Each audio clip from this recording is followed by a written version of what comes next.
বিসিবির এই পূর্বাচলের মাঠে পিচ তৈরির মাটি চুরির বিষয়ে কি আছে আমাদের কাছে? বাংলাদেশ ক্রিকেট বোর্ডের লোগো সম্বলিত একটা আপনি দেখতে পাচ্ছেন রিকুইজিশন, এখানে বদিউল আলম খোকনের নাম দেয়া রয়েছে, যিনি কিউরেটর। এবং এই যে জায়গাটা সামি, নাম্বার অফ পিচ 25টা এবং সেখানে 800 CFT করে এক পিচের জন্য মাটি ধরা হয়েছিল। ওভারঅল 20,000 CFT মাটি পাওয়ার কথা। এটা প্রাথমিক রিকুইজিশন তো আমরা দেখছি, যেটা একটা অ্যাপ্রক্স 37 লাখ টাকার একটা ডিলের কথা বলা আছে। পরবর্তীতে আমরা যদি দেখি ক্রিকেট পিচ সয়েলস বা ক্রিকেট পিচের মাটি নিয়ে, এটা আপনি আরও বেটার জানবেন, এবং সেখানে একটা বেঞ্চমার্ক রয়েছে ইন্ডিয়ান পিচ কাঠামো, সেটা অনুযায়ী এই জায়গাটায় ক্লে আমরা যদি দেখি যে 50 থেকে 70% ক্লে থাকা লাগে, এবং সিল্ট আমরা এই জায়গায় দেখছি 5 থেকে 20%। এটা হচ্ছে পলি, মাটিতে পলির পরিমাণ 5 থেকে 20% লাগে, এবং আদার্স কিছু সায়েন্টিফিক্যাল বিষয় রয়েছে। আমরা পরবর্তীতে যদি যাই একদম, তো সেই জায়গায় আমরা দেখছি যে এইখানে এই মৃত্তিকা পানি ও পরিবেশ বিভাগ থেকে যে এখানে নেওয়া হয়েছে টেস্টটা, সেখানে আপনি দেখবেন যে হ্যাঁ, সয়েলের পরিমাণ, পলির পরিমাণ 31.40, একটু বেশি, যেখানে 5 থেকে 20 ধরা হয়েছিল, এবং মাটির পরিমাণ, ক্লের পরিমাণ 60%। তো মোটামুটি এটা যেহেতু অ্যাভেলেবেল বা এটাই পাওয়া গেছে, এখানে কিন্তু এগ্রিড সাইন রয়েছে, এবং বলা হয়েছে যে ঠিক আছে, আমরা আপনাদের কাছ থেকে তাহলে মাটি নিচ্ছি, এরকম একটা ডিল এখানে হয়েছে। আমরা পরবর্তী যদি দেখি, এখানে ডিপার্টমেন্ট অফ সয়েল থেকে দেওয়া হয়েছে, এবং উইনস্টার রিসোর্সেস যাদের কাছ থেকে আসলে নেওয়া হয়েছে, এটা তাদের রিসিট। এবং দেখুন, চালান ন্যাশনাল ক্রিকেট গ্রাউন্ড পূর্বাচল, পিচের লাল মাটি স্পষ্ট করে লেখা আছে, এবং ট্র্যাক নাম্বার লেখা আছে ঢাকা মেট্রো ড 117530। তারা এই ট্র্যাকে 660 CFT মাটি এসছে, এবং বদিউল আলম খোকনের সিগনেচার রয়েছে যে হ্যাঁ, এটা রিসিভ করেছেন তিনি। এখন তার সাইন যেহেতু আছে, তিনি রিসিভ করেছেন একটা ট্র্যাকের, এটা হিসেব। এখানে 20,000 CFT মানে আরও অনেক ট্র্যাকে মাটি এসছে, এবং টোটাল সব মিলিয়ে 20,000 CFT হওয়ার কথা। তো এভাবে যদি হিসেবটা হয়, 29/6/25 মার্চে এটা শুরু ছিল, দেখেছি আমরা। এটা আপনি যদি দেখেন যে একটা নোটশিট বাংলাদেশ ক্রিকেট বোর্ডের, এখানে ডিসক্রিপশনে দেওয়া রয়েছে যে পিচ সয়েল রাঙামাটি, সেখানে দাম ধরা রয়েছে 800 CFT, এবং দাম ধরা রয়েছে দেখুন, পিচ সয়েল ফর রাঙামাটি 215 টাকা পার CFT। আপনি যদি দেখেন যে জামালপুরের জন্য 195 টাকা, এখানেও একটা প্রশ্ন আছে, এখানে ফতুল্লার জন্য 185, দাম ভ্যারি করে জায়গা ভেদে। কিন্তু প্রশ্ন হচ্ছে জামালপুরে আসলে মাটির দাম 195 টাকা পার CFT কিনা, মানে খোঁজ নিলে দেখা যাবে যে এই টাকা হয়তো পাথরও পাওয়া যেতে পারে, আই ডোন্ট নো। তবে এই দাম ধরা হয়েছে, এবং 800 CFT করে টোটাল প্রাইস দিয়ে এখানে 8,83,000 টাকার একটা বিল দেওয়া রয়েছে। সব কিছু যেহেতু এভাবে নথিভুক্ত রয়েছে, এবং একটা করে চালান এসছে, ট্র্যাক এসছে, এবং সেটা সাইন করে জমা নেওয়া হয়েছে, তাহলে এই যে মাটির হিসেবটা বলা হচ্ছে প্রায় 24 কোটি টাকার, কিংবা আপনার সেই 20,000 CFTর মাটি পুরোটা পায়নি বিসিবি, এখানে যে একটা গ্যাপ থেকে গেল, কি মনে হয় এটা কি কারণে, কিভাবে কি হলো? Very much confusing to tell. কারণটা হচ্ছে, প্রথমত যে বিষয়টা আমি ডেটগুলো দেখছিলাম, যে এটার ডেটটা আসলে কবের, কোন সময়ের।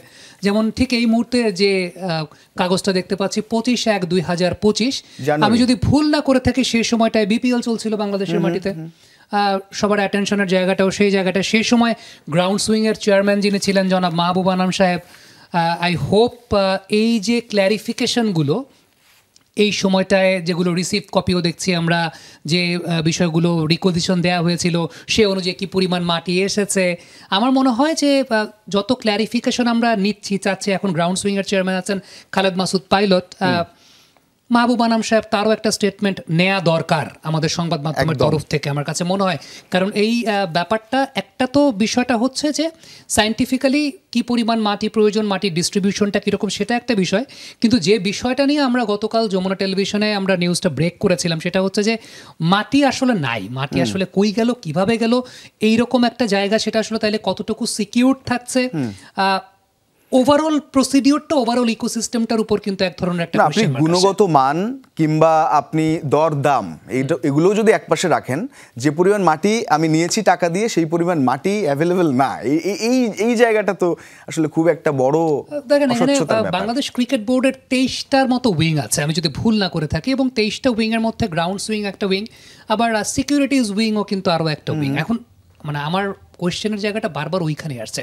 আমি গুণগত মানের ক্ষেত্রে আমি না গেলাম, আমি কি পরিমাণ মাটি, কোথায় কত দাম আছে সেই বিষয়ে আমি না গেলাম, কিন্তু ব্যাপারটা হচ্ছে যে এই মুহূর্তে যে সংকটটা, কালকে হাসিনুর রহমান যে রিপোর্টটা করলেন, আজকে একটা ফলো আপ রিপোর্টও তার কাছ থেকে আমরা পেলাম, জিনিসটা কোথায়, ম্যাটেরিয়াল? এবং আজকে পরিদর্শনে গিয়েছিলেন যারা পাইলট ছিলেন, আসিফ আকবরও ছিলেন। আসিফ আকবর শুনছিলাম তিনি বলছিলেন যে সম্ভবত রাঙামাটি বা বান্দরবন সেখানেও একটা মাঠ থেকে রাঙামাটির একটা মাঠ থেকে মাটি নেই, উধাও আর কি, মাটি চুরি হয়েছে। এই জায়গাটা আসলে আমার কাছে যে বিষয়টা মনে হয় সেটা হচ্ছে যে সাংগঠনিকভাবে বাংলাদেশ ক্রিকেট বোর্ড সাংগঠনিকভাবে এবং একটা কর্পোরেট অর্গানাইজেশন হিসেবে, দেখেন আমরা যমুনা টেলিভিশন আমরা একটা কর্পোরেট অর্গানাইজেশন, এইখানে বিভিন্ন ডিপার্টমেন্ট আছে, প্রেজেন্টেশনে আপনি কাজ করছেন, ব্রডকাস্টিংয়ে আমাদের অন্যান্যরা আছেন, প্রোডাকশন কন্ট্রোল রুমে অনেকে আছেন।